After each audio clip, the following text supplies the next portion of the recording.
Hello and welcome to Breaking Ground on iPropertyRadio with myself, Carol Tallon, the show where we chat to industry experts to get a view on what's happening on the ground and talk about new trends emerging across the construction industry.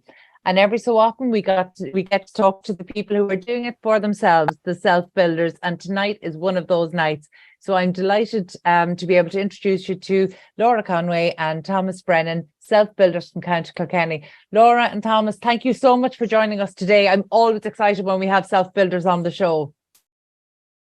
Thanks so much. So look, again, generally when we're speaking to industry experts, we're speaking to main contractors, we're speaking to developers, people who are developing 300-400 units, sometimes apartments, and we talk about the challenges. And the interesting thing is that when we speak to self-builders, there's a lot of the same challenges, which I think people don't expect. Yeah. So look, you might just tell me a little bit about your story, how you came to be building your own home, and maybe, when was that decision made? Yeah, well, it was a long process. We kind of talked about it before COVID hit, and then we kind of left it on, I won't say the long finger, but we were humming and hawing because Laura's from a different townland called Connaughey. So she was kind of hoping to eventually end up there. But with finances and various other things, and where I had the land here, it was just a more feasible option. Yeah, more practical to build here. So I was trying to get to convince her over a number of years.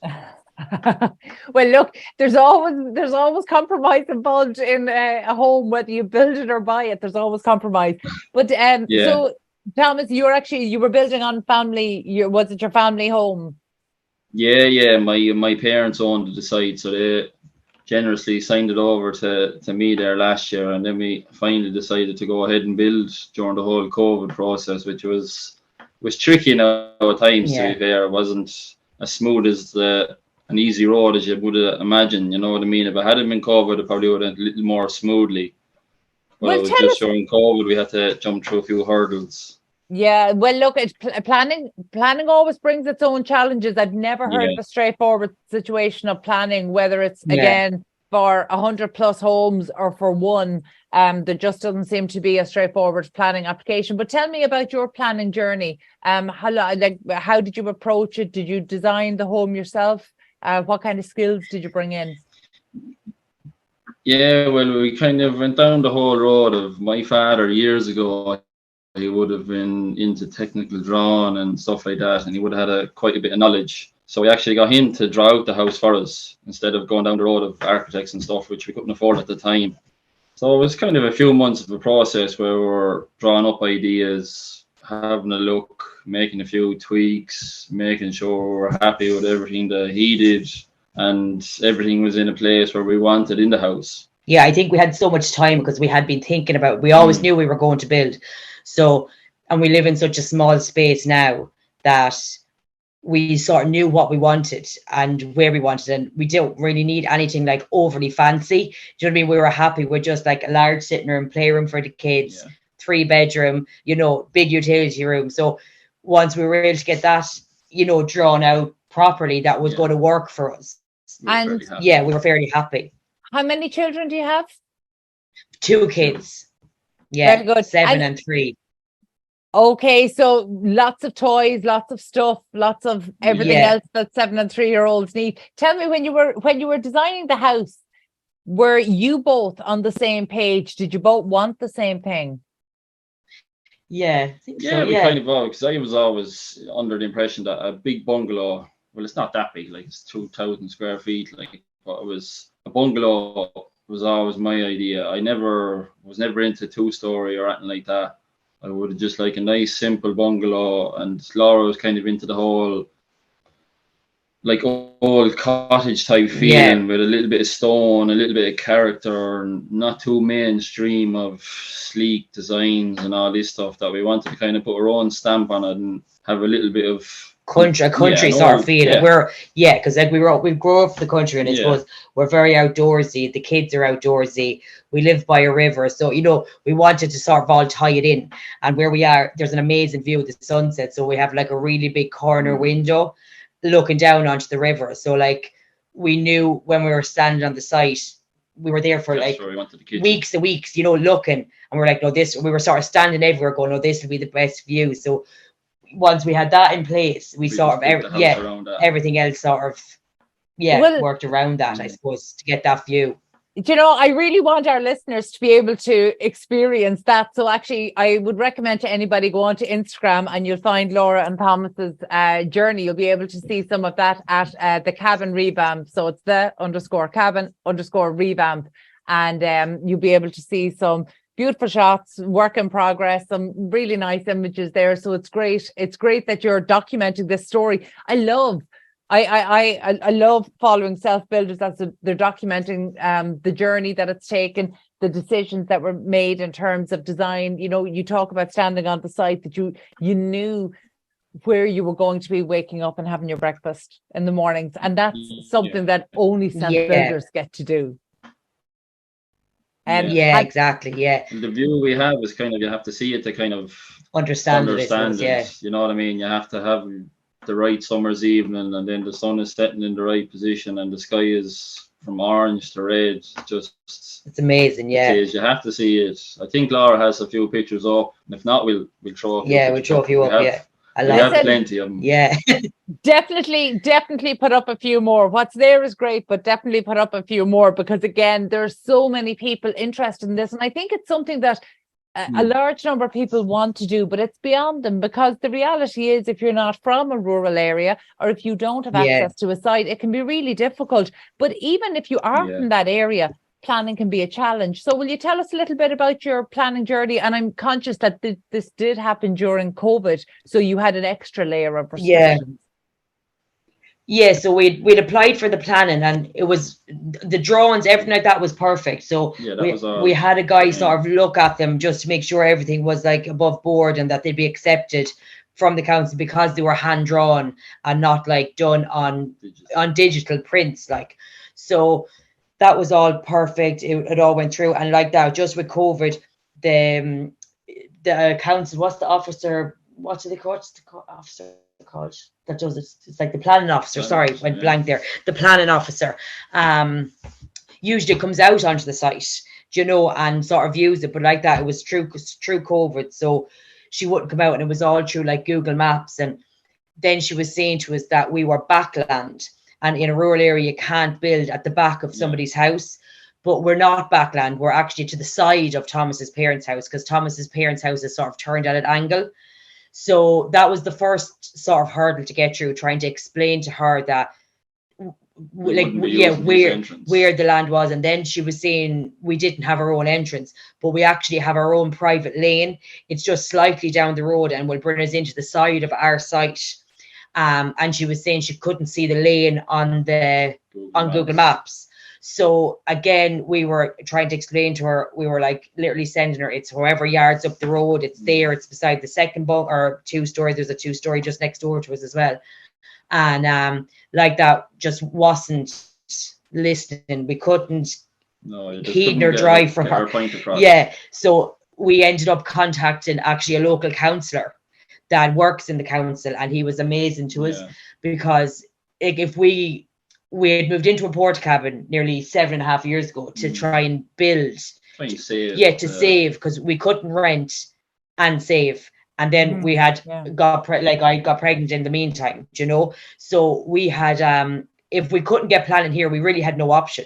Like we probably would have had to go on the council list, because we would have never been able to. No, I would never be able to afford a house in Kilkenny, or moving into the likes of like Kilkenny. It just town wouldn't appeal to me, or city wouldn't appeal to me at all. No. So I think that we got him out. He spoke to the ladies in the council, and he got a guy from the council to come out, and he looked at the site. We talked him through it. We told him exactly where we wanted to build, what we were building. We weren't blocking the neighbours, and I think 2 weeks later we had it. Because somebody actually came out to the site and viewed it and knew. It was still a long process. It was still a 14-month waiting list. You know what I mean? Thinking you're going to have it in your, I think it's an 8-week to say on the website. And we thought, lovely, we'll have it within 2 months. But 2 months turned into 3 to 4 to a year, which was very, very, very frustrating, because the price of materials were going up and up and up. You know what I mean? And that's a huge factor, actually. But I'm really curious about the port cabin that you moved into, because that is such a sensible solution, but it's a solution that the local authorities don't want you doing. So no, and we had to get planning permission for that as well. Yeah. So when we actually got it, there was a hurling club in Kilkenny actually that were getting rid of it, and Thomas was working up around that area, and he came home one day and he was like, I think we found somewhere to live. And I was like, right, I'll have a look at it. And because originally we had looked at mobile homes, we were thinking, right, we'll just move a mobile home. So I went to look at it and I was like, I am not living in that. It didn't go down too well. But to be fair, it was run down. It was like all. Yeah, it was about 40 or 50 years old. It was as an old port cam that used to be used in the brewery in Kilkenny. Yeah. So it's been around for a few years. Yes. And Laura kind of couldn't see the end goal. Yeah, you couldn't have an imagination to what it could be like. So, but anyway, so Thomas and his dad did it all up, and now it's bigger than some apartments that I've been in Kilkenny. Do you know? And there people are paying like €1,000 a month, and we're living in this now rent free for 7 years. We put about 10 grand into it, I think, didn't we? And it has like a small kitchenette, sitting room, bathroom, walk-in wardrobe, hot press, and 2 bedrooms. So we're not doing too bad, you know. So like it is perfect, you know, and like we could save then. Yeah, actually, that's a solution that so many people would love to be able to use, whether it's for 5 years, 10 years, whatever it is. Can you very quickly tell us about the planning for that? I mean, and the connections. Is the port cabin on the site that you're building? Yeah, the port cabin is on the site, because when we were planning, or when we were getting planning for this, it was kind of down the road that we quite possibly could be getting planning for the house, for the actual house. But the process for this was, to be honest, simple enough. It didn't take too long. It was, I'd say we had it in a matter of months. You know what I mean? Maybe it was due to the different people that were in the planning office. Yeah, there was a different planning officer, and then obviously it wasn't through COVID. And I think housing development was a bit different. I think in the last 5-6 years, they don't really want you owning your own home in the country. Building your home in the country is so hard now, whereas they're building all the estates in Kilkenny, and they just want everyone to buy. Kind of get the impression they want to force you into town. When you're a country bird, you want to live out here and you want to stay out here, you know. And it was fairly straightforward. It was like a temporary. It's like a temporary. Yeah, it's not a fixed structure. So it's only like a 5 or 6 year thing. Now we're here 7, but like that we went for the other plan permission in the meantime, so they knew. But when we do finally move into our house, then this will have to go. Yeah, that was part of the plan. Yeah, we can't have 2 like living structures on the same property, because like that, then I suppose we could rent this out if we wanted or whatever. Now we wouldn't, but you know, I suppose the plan officers don't want that either. Do you know? Yeah. So when we do move in, we'll have to get rid of this. Do you know, I and that makes sense. In terms of connection to utilities, though, when you moved the port cabin on site, because I presume you were moving on to a greenfield site. So how did you manage the utilities? Well, we connected in from my parents' house. We connected the water, and on my property is kind of the main sewage line for this area. So we just branched into the sewage from there. And we had to actually get our own electricity supply into the property. Yeah. So we got our once we kind of move into the house, it's just a matter of fact of moving the meter box 20-30 yards. Yeah. And do you think the port cabin that has served you well over the last 7.5 years, do you think that will possibly be able to be used by someone else who might be in a similar position? Yeah, I don't. Yeah, well, it would be absolutely. Like we had like Thomas's cousin and friends of ours have been paying nearly 10-11 grand a year in rent in the city, if not more. Like we've lived here 7 years rent free. Yeah. Do you know what I mean? So if that would have been 70,000 that we would have been paying on rent, plus trying to save for our own house. Now, I know like that we've got married, we've done the house, 2 kids in the meantime. So I suppose like we're very lucky.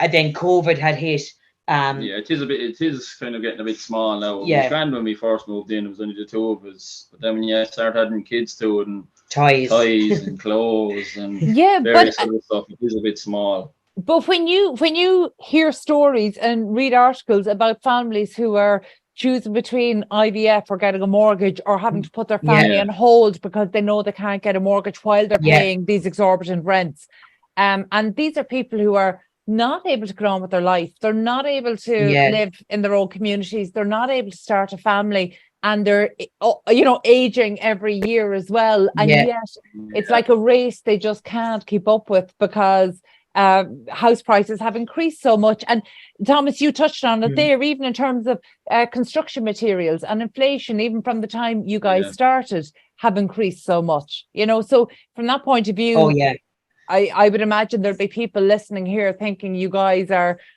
really lucky that you really that we are really lucky to have this.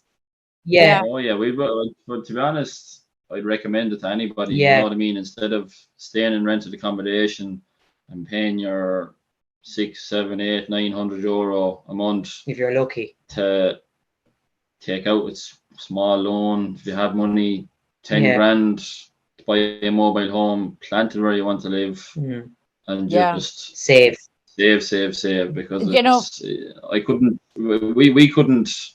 imagine what it would have been like to rent and save to get the deposit.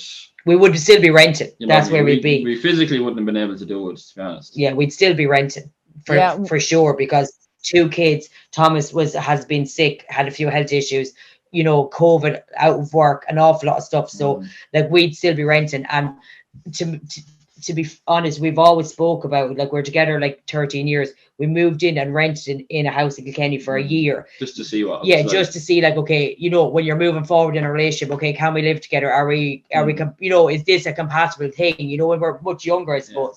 But and then we were like, okay, we're good. We know we're going to be together. So we weren't going to stay in rent accommodation and pay somebody else's mortgage when we're trying to get our own mortgage. And when we were renting, it was only 600. Yeah, it was only 600. Yeah. And at the time, we thought that was dear. Yeah. So I couldn't imagine what people are paying now and how they were coping from month to month to even try and get the money together. It's really tough, and I agree with you 100%. I absolutely believe this is a really sensible solution. However, I know that anybody listening into this show today, if they try to do something similar, there's a very good chance that the local authority won't allow them, because of course they won't. By putting a port cabin or even a temporary structure, it's almost an indication that you will likely be able to build there in the future. And the reality is, the Irish government doesn't want us building on our own land, and it's something that we're very vocal against, because I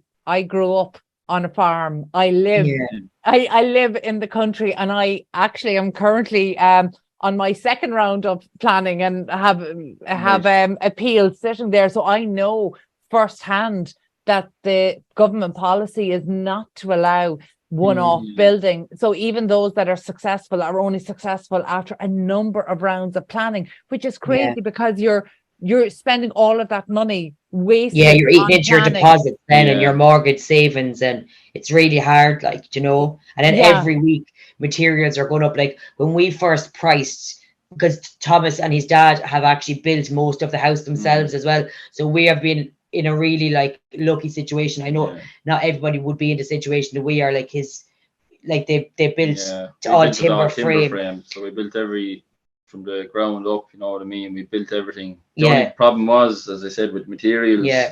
When we first decided to do it, and we kept getting delayed with the planning and knocked back, the price of materials almost doubled from when I first kind of priced them.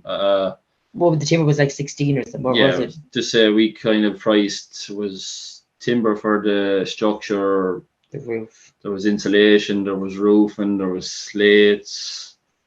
You know what I mean? The list goes on, and I would think it was about 15,500. And then when we actually got the planning and I repriced it, it was for the timber alone, for the outside structure, the roof and the slates was, I think it was 22,500. That's some jump up. Yeah, like we had actually priced we had sourced timber somewhere in a particular place, and it was on a Tuesday. And when we went to buy it on the Thursday, it had gone up like $5,000 or something. Something like that. In 2 days, it was after going up like 5,000 or something. Oh, shocking. So then we were running then, trying to get an extra 5,000 before it goes up again. Do you know, that sort of way? And then insulation and the slabs were like skyrocketing down here. So Thomas actually went to Monaghan, drove to Monaghan another day and sourced other ones that were much cheaper. We saved like maybe 500 or 600 euro by 800 euro, yeah, by just traveling up to Monaghan and putting 60 euro in the van. You know, that sort of way. So I think things like that you have to be clever about. But it sounds like you two were really on top of things as well. Did you have to get do you mind me asking, did you have to get a mortgage to build, or how are you financing? No, so we didn't get a mortgage because we'd applied for a mortgage and we were going into a broker. And every time we went in, it was get to a level of like your pay. So I was going up my hours. Thomas was going up his hours. We'd go back in. We're like, right, we've done now what we said. Where do you think we'll stand? And then the cost of living was after rising. So he's like, no, you're going to have to go again. You're going to have to go again. You're going to have to go again. So about 3 or 4 times. Yeah. So at that point, like with 2 small kids, we were working so much, we were actually paying more money on childcare. So it was actually defeating the purpose of working. So even though we were working more, it was actually costing us to work. So because I was paying it all on childcare. So, and then petrol and parking and, you know, the usual stuff. So at that point, we were just so deflated. Yeah. We actually went down like, we had like obviously our savings and different things like that. And then like the credit union. So we got like a loan in the credit union. So that's where we've been done on now. And we've got to where we are on that. Do you know what I mean? And then obviously saving loads with his dad. And it's just my time and my father's time, you know what I mean, that we obviously don't have to pay for, which if you got a builder in, you know what I mean, you're spending that extra probably 60, 70,000 that obviously you're not going to charge yourself. Yeah. I'm lucky in that aspect. Yeah, well, leave the roof alone, like, you know. But obviously you guys have skills. You know, you're obviously able to, you obviously have skills, or you have people with skills around you who are able to, you know, that have Thomas is a carpenter. Thomas and his dad are carpenters. So they've been doing roofing and stuff like that all the time, and doing it like extensions and stuff for people. So so we're very lucky. Yeah. Do you know, actually it's actually quite emotional to hear you talk about your journey, because it just overlaps with so many of the horror stories that we hear from not just self-builders, but people who are trying to start a life and build a home and own a home in this country. Because the more you work, when you've got children, your childcare costs go up. So it's not that your income goes up. It's you know, it feels like we're running a race that we just can't win. You're trying to catch up with yourself all the time. You're never actually going to catch yourself. You know, that's what it feels like most of the. So under Housing for All, you know, there's all the time new schemes being announced. So how do you feel then in terms of the government? Like, do you feel the government has supported you in your journey towards home ownership? Not really, no. Not at all. No, because they don't give you a chance. Like, you just don't get a chance. There's people, like, I see some of my friends and they're paying like 1,100 euros in rent and they can't get a mortgage. But if they got a mortgage, their mortgage might be like 800 or 900 as well. Do you know, that sort of way? And it's like they can pay this much and save, and then they're probably left with nothing. But on paper, they're trying to show, you know what I mean, where the money is going or where it is. And the government still won't give them a mortgage, but yet they'll still let them rent and pay somebody else's mortgage. You know, that's such a symptom of what's broken in the marketplace. And you know, every time we put that exact point to not just kind of somebody from one of the state agencies, but even from banks will always say, no, we count if people are able to pay their rent for 5 years, 3 years, whatever it is, we count that as ability to pay. But we know when it comes to the application, that's just not the reality. We know that. No, and we were even told not to tell, not to like put our childcare costs into it. As in, like, don't ever pay our childcare into the bank always take it out, because if they see that, then they'll be like, oh, that's another bill. Do you know, that sort of way? And like that, I've heard that from a lot of different people. This was from the mortgage brokers. Like, don't tell them that you're doing that. And at that point, you're just a bit like, do you know what I mean? This is what, you know, you have to nearly lie. It's all about what looks good, other than what's practical. Yeah, I know I do know another people that went in, and she was pregnant on her third baby, and couldn't say that she was pregnant on her third baby, because if they were pregnant, they wouldn't have got the mortgage. They were barely getting it for 2, and they would have no way got it for 3. Do you know, that sort of way, which is awful as well, that you have to pick like a child over your home.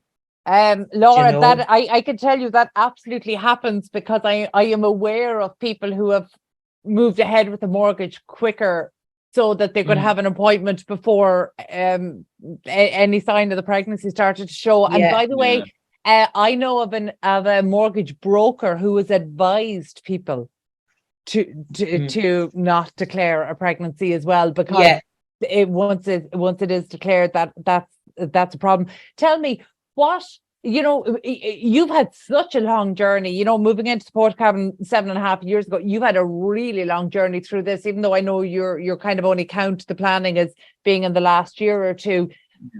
What would have helped you guys be able to build your own home again, because it's on Thomas's family land? You know, what would have helped you? What state initiatives would have actually helped or made a difference in helping you to build your own home? Well, I feel like if you're reading between the lines, and if you're applying for your planning, and it's an 8-week process, it shouldn't be going on for a year. It shouldn't be going on for 3 months, 4 months. It should be within the 8 weeks, because that's what Cripple does. If I had got the planning when I applied for it, and then 8 weeks later, if we had been granted that, the amount of money and hassle and stress that we would have saved would have been unbelievable. And we probably would have got a mortgage at that point. Yeah. Because it was just pre-COVID. Do you know what I mean? So then after COVID, like that, in the middle of it, we couldn't, because there was no money. Do you know, that sort of way? So we probably would have now. And sometimes I think, I don't know if it's a good thing or a bad thing, because if we had got it when we were at work, so sometimes I don't know if it's a good thing or a bad thing. Yeah, we weigh it up every day. Yeah. It's like, you know what I mean? You'd hear people every day with their mortgages, and it's going up. The interest is going up and up and up. X amount of percent and another percent. You know what I mean? When you're thinking of, when we first went in, like, we weren't looking for massive money. No. We were only looking for 150,000. And I think the broker said it was something like 750, I think, was our repayments on it if we had got it. But I can only imagine what that 750 would be now. Yeah. Which realistically, we would not have been able to afford it. Yeah. Yeah. That's to be honest, that's probably a really good way to look at this moving forward. But tell us, what stage of the build are you at now? So plastering is all finished. Plastering is finished now. We have the outside and inside done. We're just kind of letting the house settle for a while and letting it all dry out. Sure, it's completely dried out. And then the next step is probably spray it, I think. You know what I mean? That's the new thing now. Spray it all white, and then think about your colours later on. Yeah. Very good. And then it's probably just trying to get the second fixing of the plumbing and the second fixing of the plumbing and the electrics in. And then, well, Thomas, we're very lucky like that, because Thomas and his dad are going to make the kitchen. So I suppose we've started to buy. It's kind of small little things we don't actually have to worry about. It's, you know what I mean? Obviously, you have to buy the material, but you don't have to go for the expense of going into a kitchen place and spending 25,000 on a kitchen, where you just buy your materials and make it yourself in your own time. Yeah. You know what I mean? We're blessed that way, that I could do a lot of the work myself and save on that part save of the work. labour. You know what I mean? So all the carpentry and stuff like that is kind of not in our budget, or we don't have to think about it in our budget, should I say. It's just the materials. And, you know, it's amazing when you can have that skill set. But I suppose, just to give people hope who are listening in, who aren't carpenters and maybe don't have that, just to remind people that there are so many courses available now at the moment, and Common Knowledge down in County Clare, they're trying to upskill people to be able to do a huge amount of the build themselves and things inside, and really encourage people to try to do as much as possible, and there are skills and resources there to help you learn. So even if you're not a carpenter, there are still ways for you to learn how to do parts. And to be honest, we'd love to see 100%, we'd love to see more home builders taking control themselves, you know, actually physically doing some of the work. And in fact, as we're doing this interview today, I'm actually sitting at a table, a console table that I made myself, just because I started doing. Okay, very good. Well, just because I started doing building courses and woodworking and other things a couple of years ago, when I decided I want to build my own home. And to be honest, my planning delays have been much longer than yours. So I'm actually getting the opportunity to be quite handy in the woodworking side. So actually, by the time my plan comes through, I might be able to do my own kitchen as well. But you know, but it is really important. You'll be a qualified carpenter by the time it comes around. I might just be at this stage, but I would encourage anybody, you know, to actually, if you're embarking on a self-build, you have to be able to do a certain amount yourself. It's the only way to keep the cost down. And not only that, but actually to even access to trades. You know, it's so difficult. You have to be able to do a certain I have a friend that's building at the moment as well, and they're living in a smaller house, and they're building like a quite a large extension.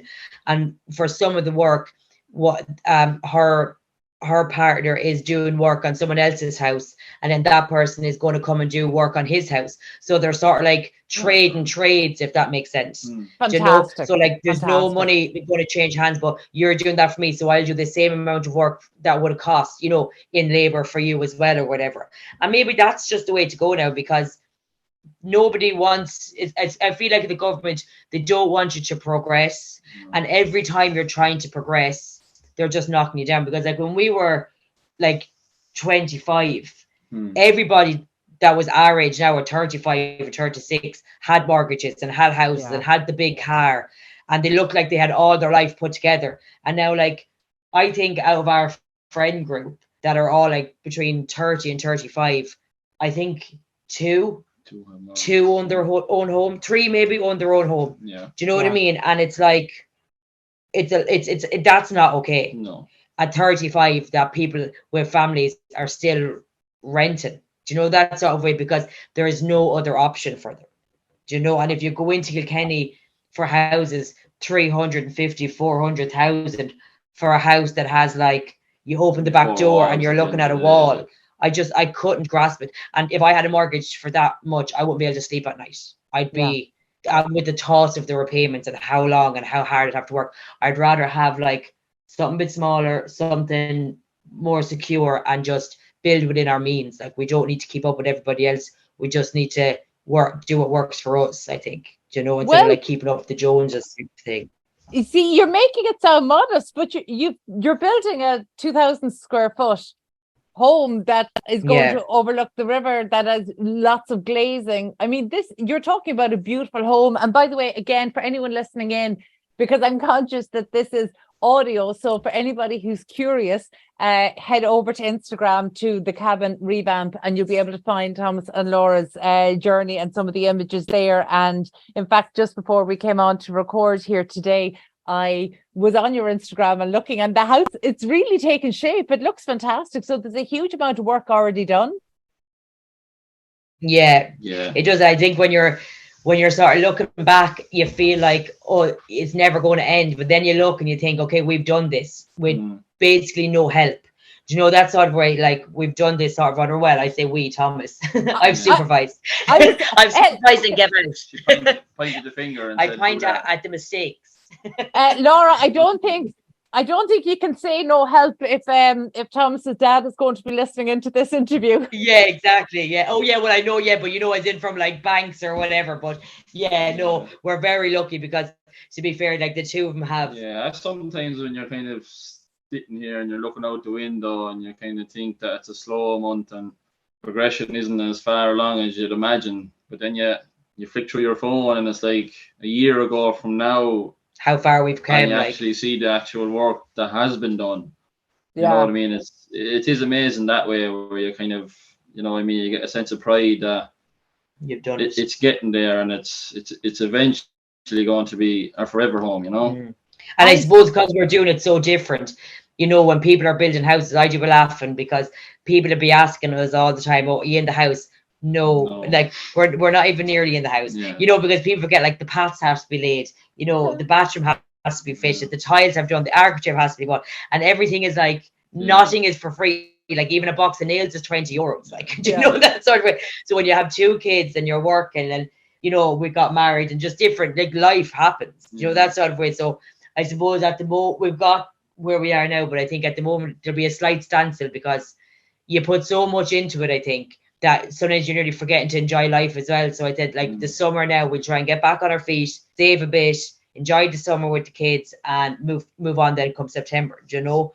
Start buying supplies, and like Thomas was saying, we're going to start buying like a few sheets of timber every couple of weeks, and then there'll be a bulk there so we can start doing a bit of the kitchen and, you know, that type of thing, just figuring it all out, I suppose.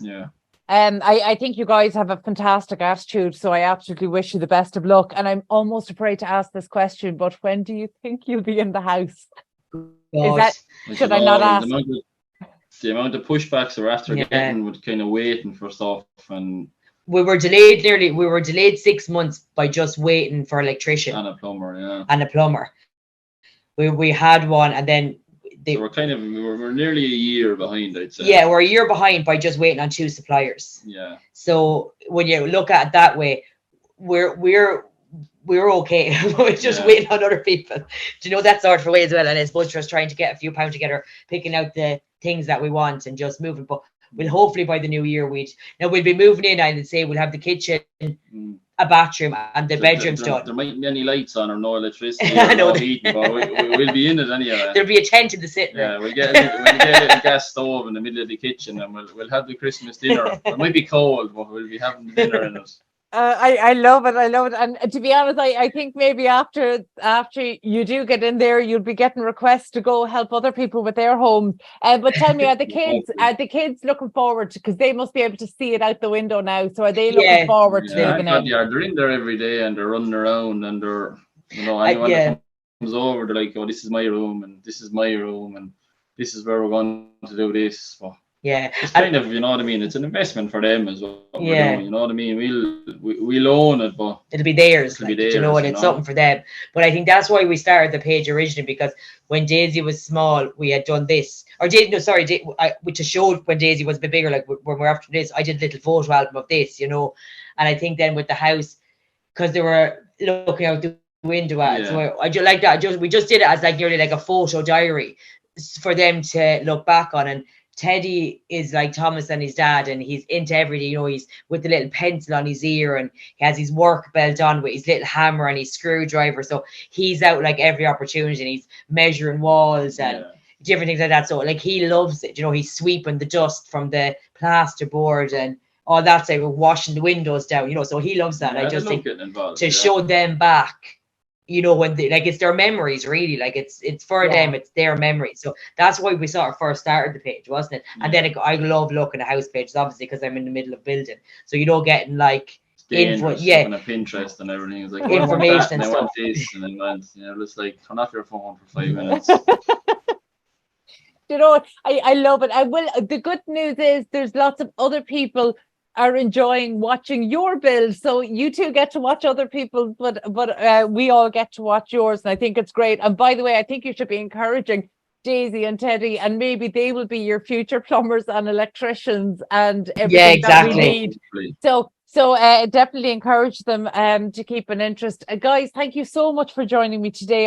And genuinely thank you for, I'm so delighted to share your story. Again, it does feel quite emotional, because I do think, despite the difficult journey that you've had, you're in a really good position. And I suppose it makes me feel quite bad for the people I know listening in, who will feel so frustrated because they still feel a million miles away from this and maybe not able to start their family. And this doesn't even feel like an achievable dream for, you know, that they can hold at the moment. So it's kind of, while I'm enjoying talking to you, I'm genuinely thinking about the people listening in who know that this is beyond their reach. And that tells me, and the worst thing, I feel the worst thing is that we've almost let people believe it's their fault they can't do this. When everything everything is stacked against them. And that's what I'd like to see change. And the thing is, the really frustrating thing is that actually the state has made massive resources available to first-time buyers, but they're all being directed in a way that's not where so many people want. So again, if you're from the country, you can't be told. Yeah. Oh, that's it. It's kind of, you know what I mean, when you're out in the rural areas, they kind of want you moving in to the Into city towns, where it's all your amenities are there. Wherefore, if there's a crowd of people out here building houses on the road, they're thinking, oh God, so now we have to bring lights out there, and we have to do this, we have to do that for them. You know what I mean? It's like they're almost an inconvenience being out in the country nowadays. That they kind of want to forget about you. You know what I mean? And it's even when you're paying your development charges that you think to yourself, the road or the lights or something might be done. But they're not, like, you know what I mean? The focus on the mainstream roads and cities, and if you're out in the country, it's just like nothing. Oh, that's your choice. You know even our mean? Water, like we've awful troubles with our water, and you couldn't even drink our water now. It's so bad. Like it's like some days it would be literally orange, like.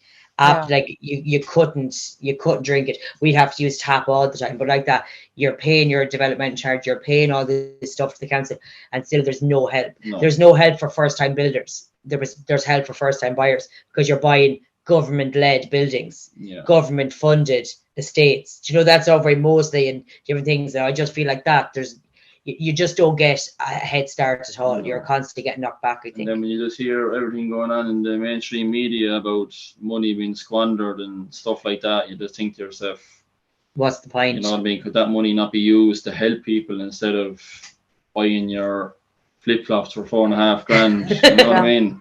Do you know, honestly, I genuinely do understand and agree with the huge amount of your frustration. And I think, you know, it's not even a case of being given a head start if they would just take their hand off your head and let you move, let you grow, let you do, you know, just take some of the barriers away. I think that would almost be a good starting point. But look, anyway, we're not going to solve all of those issues today, but I'm really delighted, genuinely delighted to hear how well you guys are getting on now. And I look forward to watching your progress again for people listening in. Thank you very much. Oh, you're so welcome. So Instagram at the _ cabin _ revamp, and you'll be able to follow Laura and Thomas's journey in County Kilkenny. Again, thank you so much, and best of luck to yourself and to Daisy and Teddy. And hopefully we'll touch base with you again. Hopefully we'll be delighted. As the build progresses. So that was Laura and Thomas, self builders from County Kilkenny. Again, you can follow their journey on Instagram at the Cabin Revamp. And thanks to our show producer tonight, Katie Talon, and to the production team here at Mirror Media. If you enjoyed this episode, please be sure to subscribe to the podcast and check out all of the other real estate shows and construction shows on iPropertyRadio. And thank you indeed for tuning in, and we'll catch you on the next episode of Breaking Ground on iPropertyRadio.